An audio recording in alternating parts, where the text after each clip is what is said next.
Welcome in, everybody, to chapter number 2 of Fat Kid Certified Sports Entertainment. I am your host. I am Mike Bernier. We're here to talk today about something that's going to happen later today in Daytona Beach, Florida. It is AEW FyterFest, happening in conjunction with CEO Fighting Game Tournament. So, I told you whenever I started this channel we were going to talk about everything, and we're going to hold back no punches. I was actually circling my calendar thinking about trying to get to this, but unfortunately due to some scheduling conflicts, I was unable to attend live. So I will be watching tonight live free. BR Live has the free opportunity to watch this show. I'm very happy that AEW is doing this one for free after Double or Nothing was a paid event. All Out 2 in September is going to be a paid event. I don't know what they're doing with Fight for the Fallen, which is the event after this, which we'll talk about a little bit at the end of the show. But I'm very excited about tonight's show. There's some good things going to happen here. Some great matches lined up. Without any further thoughts, we're going to get right into the pre-show matches, or as they call it in AEW, the buy-in. We're going to start off with Best Friends, Chuck Taylor and Trent Beretta. They're taking on SoCal Uncensored, which is going to be comprised of Frankie Kazarian and Scorpio Sky. And they're going to also take on Private Party, which is Isaiah Cassidy and Marquez Queen. I don't know if that's actually how he pronounces his name. I heard it once. I don't know. The winner of this match gets an opportunity at a bye in the AEW Tag Team Tournament, which will start at All Out. They'll be in a match where they could get a first-round bye. Also on the buy-in, it is Kylie Ray, Smiley Kylie, taking on the Librarian, Leva Bates, with fellow Librarian Peter Avalon. If you've watched any of the Road to Double or Nothing or Being the Elite, you saw that the build-up to the Librarian was a big thing. Cody had one in mind. Everybody else had one in mind. So we're here with two Librarians. Kind of interested to see what happens with this situation. Great women's matchup. Both these ladies can go really well in the ring. It's going to be a great match on the pre-show. So if you have the opportunity to see it, make sure you watch it. Both ladies can really work. And the final buy-in match is Michael Nakazawa versus Alex Jabali in a hardcore match. Anybody who's watched professional wrestling that knows Michael Nakazawa, he is the king of the baby oil. And I think this match is going to be straight humor. I'm going to love every minute of it because, well, it's funny. So that's going to be the buy-in. My predictions, I pick the Best Friends, Chuck Taylor and Trent Beretta. I'm going to take Kylie Ray over Leva Bates, and I'm going to take Michael Nakazawa over Alex Jabali. Now, the main card is where a lot of the build has been. For those of you that aren't really well known in the AEW landscape, they are owned and financially operated by Tony Khan, owner of the Jacksonville Jaguars. They are Wrestling Mind, led by Cody, I can't say Rhodes, but Cody Rhodes. Matt and Nick Jackson, the Young Bucks. Their fellow friend Adam Hangman Page is also involved, as is the cleaner Kenny Omega. The big splash that they got, if you've lived under a rock and don't know this, sorry, but this spoiler happened a couple months ago. The big talent acquisition for AEW is Dean Ambrose, now known as Jon Moxley, which was his name in the independents before he became a WWE superstar. So they got Mox. His first match in AEW is tonight. It is an unsanctioned match with the bad boy, Joey Janela. These guys are going to tear the absolute roof off of this place. There may be blood, there may be violence. I'm going to guarantee that there will be blood. The IWGP United States Heavyweight Champion, Jon Moxley, his first match, I'm picking Moxley to beat Janela just based off the mindset of, how do you build a guy and shoot him to the moon? Not by making him lose. So I think Mox gets his first AEW win tonight over Joey Janela in the unsanctioned match. Another match that I'm highly looking forward to, it's Darby Allin versus Cody. This match has been labeled as the current versus the future. Crossroads versus the Psycho. Darby Allin was a mainstay in Evolve Wrestling with Gabe Sapolsky for the latter most of 2018. Darby was a guy that put his body on the line, broke bones, broke everything. But he was a guy that always did what he could, when he could, for the company. And I love the fact that AEW was able to get him, not say get him from Gabe, but were able to sign him under a contract after his contract in Evolve expired. So Darby has a great opportunity here on a big stage against a great opponent in Cody.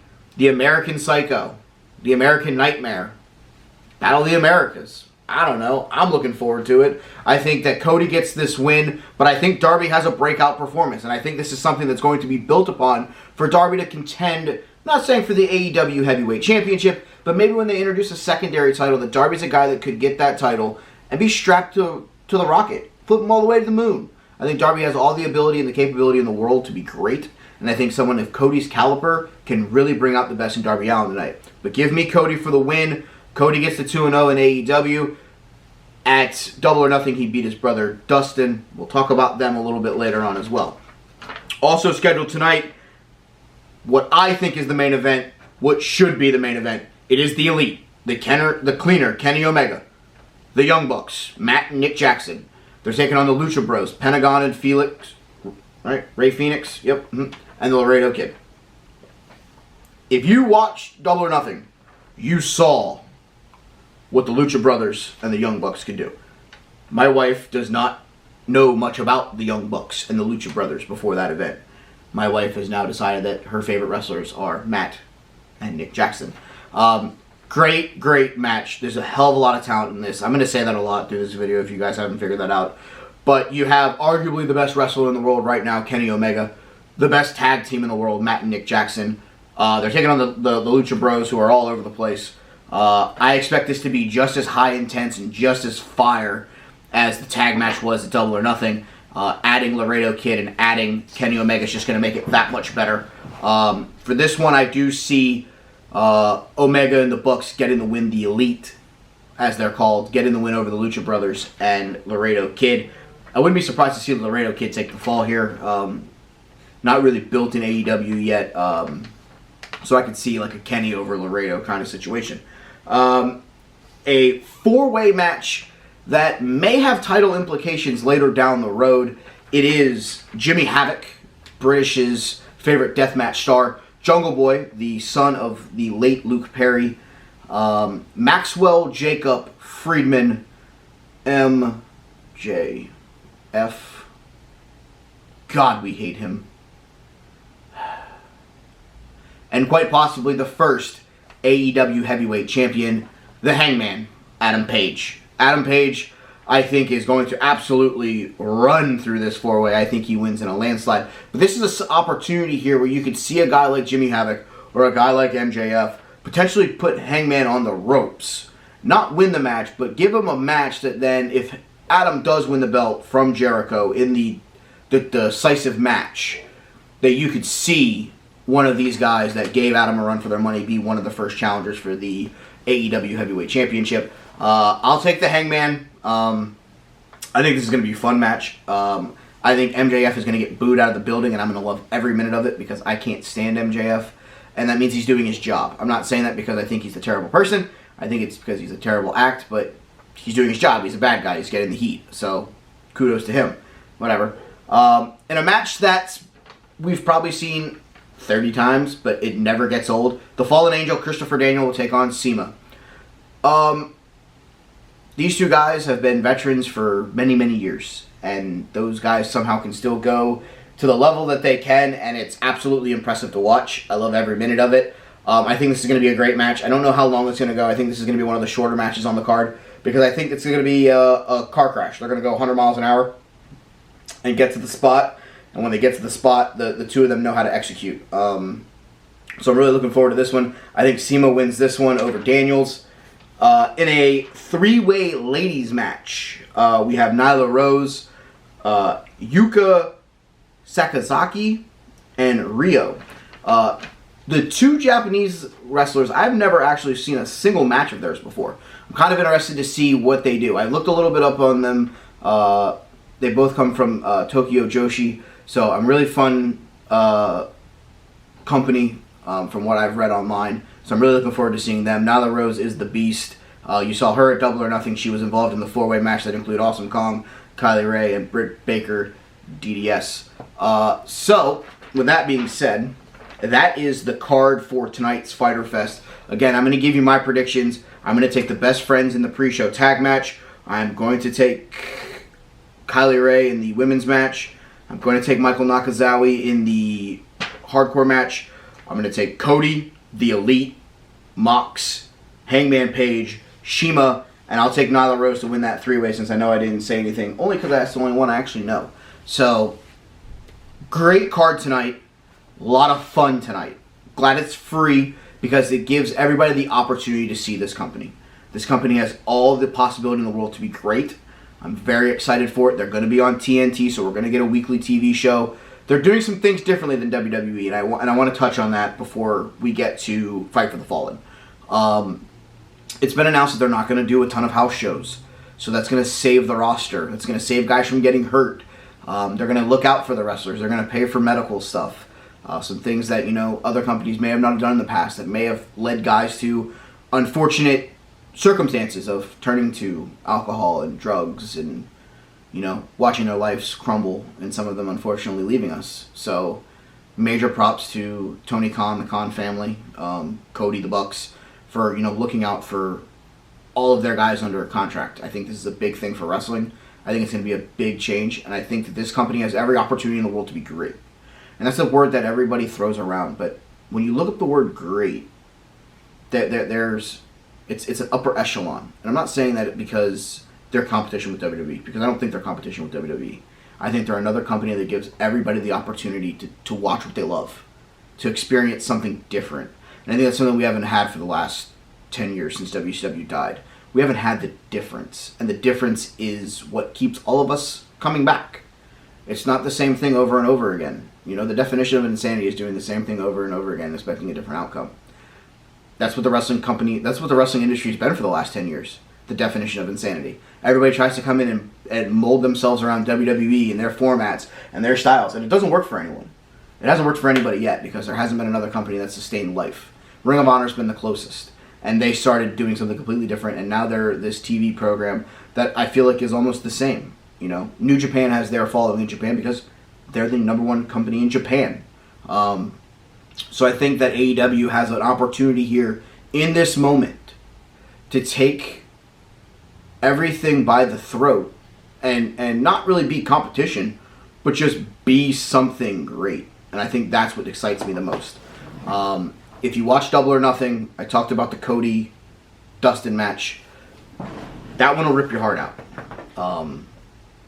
Because that's a match that we all wanted for years. We wanted Cody versus Dustin. Stardust versus Goldust. The American Nightmare versus Goldust, whatever we want to call it. But we got the Nightmare versus the Natural. And it was one of those moments that, no matter what, will always be great. And the fact that they were able to end that match, and they paid homage to Dustin and Dusty from the Clash of the Champions, where Dusty told Dustin, don't go find a partner, go find your family. And Dusty helped Dustin take on Arn Anderson. And the fact that Cody was able to channel that promo in that moment was one of the touching moments I've seen in wrestling in the last 10 years. Because Dusty would have been sitting front row loving every minute of that. And we all know that. So for Cody to pay homage to Dusty and Dustin in that way, to use that promo to set up the match that nobody in the world thought you would see at Fight for the Fallen in July. The Young Bucks versus the Rhodes family. Battle of the Brothers. And I'm going to love every minute of it because that's going to be one of the best tag matches you'll see all year, if not the best. And the only one that can compete with it will probably be the match from Double or Nothing between the Lucha Bros and the Young Bucks. You get a reoccurring theme here, guys. It's the Young Bucks world. We're all just living in it. So, Fight for the Fallen is going to be really fun. It's all leading to All Out in Chicago. It is going to be Adam Hangman Page versus Chris Jericho for the AEW World Title. We'll talk about that more in the coming weeks as we get more matches announced for both Fight for the Fallen and for All Out. But at this point, I want you guys to take this opportunity to enjoy something different. If you're a wrestling fan, watch with open eyes. Tell me what you love about the company whenever the show's over. Tell me what you hated. Tell me that it's not going to be different because it's not Vince McMahon. Tell me it's going to be different because Triple H should be running WWE. Who knows? But take this opportunity to enjoy the free moment. Enjoy the show tonight. I'm going to be watching. I'll probably be watching at work. Probably watch when I come home so I can actually pay attention to it. But I'm super excited for tonight, I think, as you guys should be. I think it's going to be a great show. I'm representing the Young Bucks today with the Gold Bullet Club shirt. Carol's got the Super Kick Party one on. So you can kind of see where we stand. But that's going to wrap up Chapter 2 of Fat Kid Certified Sports Entertainment. I will be back probably tomorrow to do a wrap-up show on this if I can. If not, I'll try to be back. We're going out of town. We're doing some family stuff that we got to get taken care of. Plus 4th of July is coming up. So if you don't see a ton of content, it's not because I've fallen under a rock. Just got to get some stuff taken care of. But we got some big stuff coming up. We have the Home Run Derby. That was announced yesterday that Vladimir Guerrero Jr. will be joined by the Polar Bear Pete Alonso of the New York Metropolitans. That's going to be fun. We'll talk more about the reserves from the All-Star. If you watched my video from yesterday, you saw some of the pros and cons that I had. But I'm going to actually get the hell out of here because there's a game going on right now between the Red Sox and the Yankees in London. It was 6-6 when I turned the TV off and we're only in the first. So guess what? The fat kid's got to go eat some pizza and watch some baseball. Until next time, guys. Make sure you hit the like button, subscribe down below. Follow me on Instagram at fatkidcertifiedse and on Twitter, not at Twitter, at They Call Me Burn. Until next time, guys, good night.